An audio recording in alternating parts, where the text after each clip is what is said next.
Hello everyone, welcome back to my channel. So guys, आज का topic है evolution of marketing orientation. So guys, evolution का मतलब होता है कि अगर कोई कॉन्सेप्ट आया, उसमें कुछ जो कमियां रह गई हैं, उस कमी को दूर करने के लिए नेक्स्ट कॉन्सेप्ट को लाना पड़ता है। तो इवोल्यूशन ऑफ मार्केटिंग ओरिएंटेशन को टू पार्ट्स में डिवाइड किया गया है। एक तो 1900 to 1950 and 1950 to 8%। So guys, जो 1900 टू 1950 में कौन से कॉन्सेप्ट आए? Exchange concept, production concept, product concept, selling concept. और इसको सेलिंग ओरिएंटेड बोलते हैं क्योंकि कंपनी उस टाइम अपने अकॉर्डिंग प्रोडक्ट को बनाती थी और बेचती थी। उसके बाद 1950 के बाद मार्केटिंग कॉन्सेप्ट आया। उसके बाद होलिस्टिक मार्केटिंग कॉन्सेप्ट आया। तो ये इसको बोलते हैं कंज्यूमर ओरिएंटेड, क्योंकि इस टाइम क्या था, 1950s के बाद जो कंपनी है वो अपने अकॉर्डिंग प्रोडक्ट को नहीं बनाती थी, बल्कि कंज्यूमर के टेस्ट के अकॉर्डिंग प्रोडक्ट को बनाती थी। तो आइए एक एक करके हम एक और एक्सप्लेन करते हैं। सो गाइस, सबसे फर्स्ट है the exchange concept. Exchange concept में सिंपल क्या होता है कि अगर कोई पर्सन है वो किसी चीज को परचेज करता है, तो परचेज के बदले में सेलर को वो पैसे देगा और सेलर उसको वो चीज फिजिकल फॉर्म में परचेजर को देगा।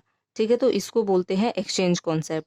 इन simple word, exchange of product between the seller and the buyer. उसके बाद आया the production concept. Production concept क्या मानता है कि मार्केट में वो चीज ज्यादा बिकेगी जो ज्यादा मार्केट में अवेलेबल होगा, और जिस प्रोडक्ट का रेट है वो कम होगा, वही मार्केट में ज्यादा बिकेगा। ठीक है, तो देखते हैं। The production concept is one of the oldest concept in business. ठीक है, it based on the consumer will prefer product that widely available and inexpensive. ठीक है, वही कंज्यूमर उस चीज को ज्यादा प्रेफर करेंगे जो वाइडली अवेलेबल होगा और इनएक्सपेंसिव होगा। इट इज कंपनी बेस्ड या फोकस्ड, यानी ये कंपनी फोकस्ड थी, यानी कंपनी फोकस्ड है। जो ये कॉन्सेप्ट है ये कंपनी बेस्ड है या कंपनी फोकस्ड है, ये बोल सकते हैं, क्योंकि कंपनी जो है वो अपने अकॉर्डिंग प्रोडक्ट को बनाती थी कि जो उसको लगता था कि इसमें ज्यादा प्रॉफिट है, वही वो प्रोडक्ट प्रोड्यूस करती है। इसके बाद less stress on mass production and mass distribution. इसका मानना था ये ज्यादा फोकस करती थी कि मास प्रोडक्शन हो और मास डिस्ट्रीब्यूशन हो। उसके बाद objective is to attain economics of scale. अब इसका मतलब ये है कि देखो, हर कंपनी का मानना है कि भाई अगर उस वो चाहती है कि पर यूनिट कॉस्ट उसका ज्यादा है, तो अब इसका ये भी ऑब्जेक्टिव है था उस टाइम कि ये कॉन्सेप्ट ये ऑब्जेक्टिव ये ही है कि भाई जब प्रोडक्शन ज्यादा होगा तो पर यूनिट कॉस्ट भी कम ही आएगा। तो ये इसका जो ऑब्जेक्टिव हो वो भी पूरा होता है कि जब प्रोडक्शन ज्यादा होगा तो भाई पर यूनिट कॉस्ट भी कम आएगा। तो ये इसमें एक पहला जो मेन ऑब्जेक्टिव था वो ये भी था। Ignore the need and wants of consumers. Consumer के नीड और वांट को वो इग्नोर करती है, यानी जो ये कॉन्सेप्ट है वो इग्नोर करता है। उसके बाद आया द प्रोडक्ट कॉन्सेप्ट। गाइस, ये कॉन्सेप्ट क्या कहता है? ये कॉन्सेप्ट ये कहता है कि सिर्फ ज्यादा सामान बेच बनाने से और उसका रेट कम होने से ही मार्केट में वो चीज नहीं बिकती, बल्कि जो सामान हम बना रहे हैं उसमें क्वालिटी भी होनी चाहिए। ठीक है, तो वो ये कॉन्सेप्ट क्वालिटी पे ध्यान देता है। The product concept objective that consumer prefer product like quality, preference और इनोवेटिव फीचर्स। तो ये कॉन्सेप्ट ये कहता है कि देखो, जो भी प्रोडक्ट बनाए उसमें वो क्वालिटी होनी चाहिए और इनोवेटिव फीचर्स होने चाहिए उसके अंदर, तभी जो कंज्यूमर है वो प्रोडक्ट को खरीदेंगे। जैसे अगर मैं पार्ले जी की बात करूँ, तो पार्ले जी 20-25 साल पहले ज्यादा चलन में था, ज्यादा लोग खरीदते थे, बट वो अब मार्केट में पार्ले जी कम बिकता है क्योंकि उसमें इनोवेटिव फीचर्स इतना कोई है ही नहीं, इसलिए। It is product focused. ये प्रोडक्ट फोकस्ड है क्योंकि ये प्रोडक्ट पे ज्यादा ध्यान देता है। ये concept based on the belief that consumers choose amongst different products on the basis of best quality for the price paid. यानी कोई कंज्यूमर है वो अगर अलग अलग चीजें बिक रही है मार्केट में, तो वो अच्छी क्वालिटी के लिए अच्छा पैसा भी देने के लिए वो विलिंग होगा। इसके बाद आता है selling concept. So guys selling concept क्या कहता है? सेलिंग कॉन्सेप्ट का मानना है कि सिर्फ ज़्यादा सामान बनाने से, क्वालिटी भी अच्छे होने से ही मार्केट में वो चीज़ नहीं बिकेगी, जब तक मार्केट में एडवर्टीजमेंट ना कराया जाए। यानी जब जब ये मेन फोकस करता था प्रमोशन और एडवर्टीजमेंट पे।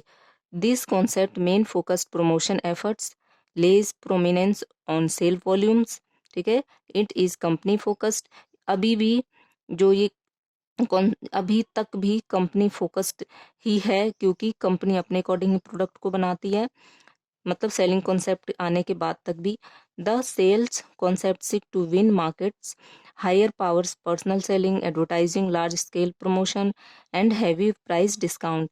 यानी इन सब चीज़ों से कंपनी मार्केट में अपनी चीज़ को बेच सकती है, अगर वो पर्सनल सेलिंग करे, एडवर्टीजमेंट करे, लार्ज स्केल पे प्रमोशन करे और हैवी डिस्काउंट दे, ठीक है।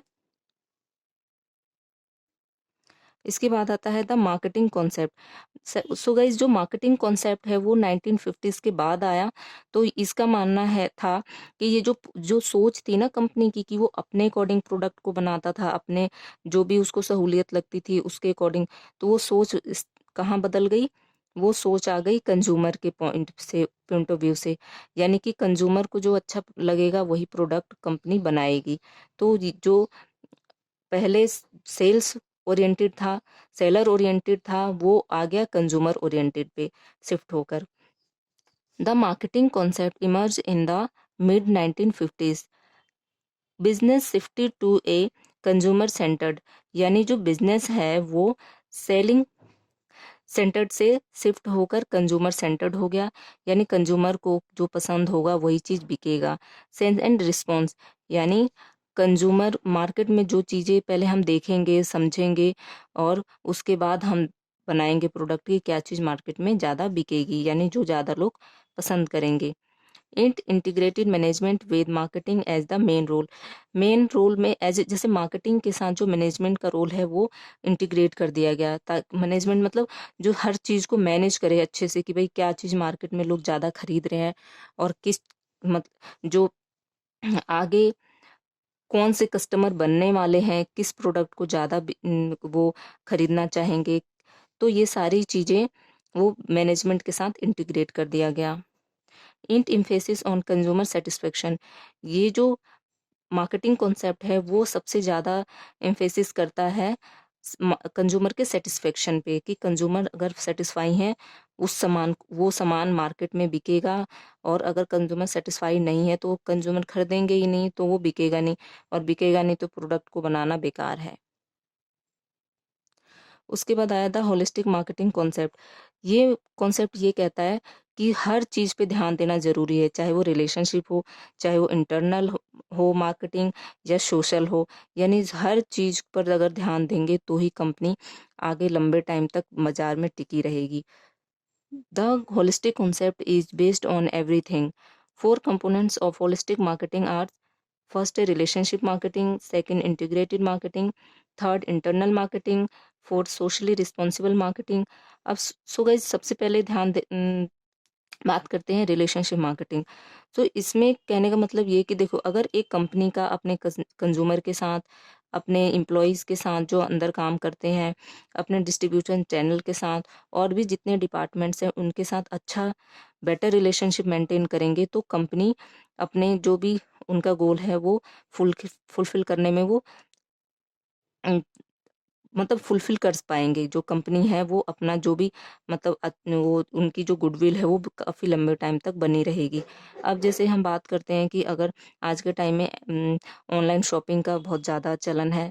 अगर किसी पर्सन ने ऑनलाइन शॉपिंग किया अमेज़न से और उसका पैसा डिडक्ट हो गया और ऑर्डर प्लेस नहीं हुआ।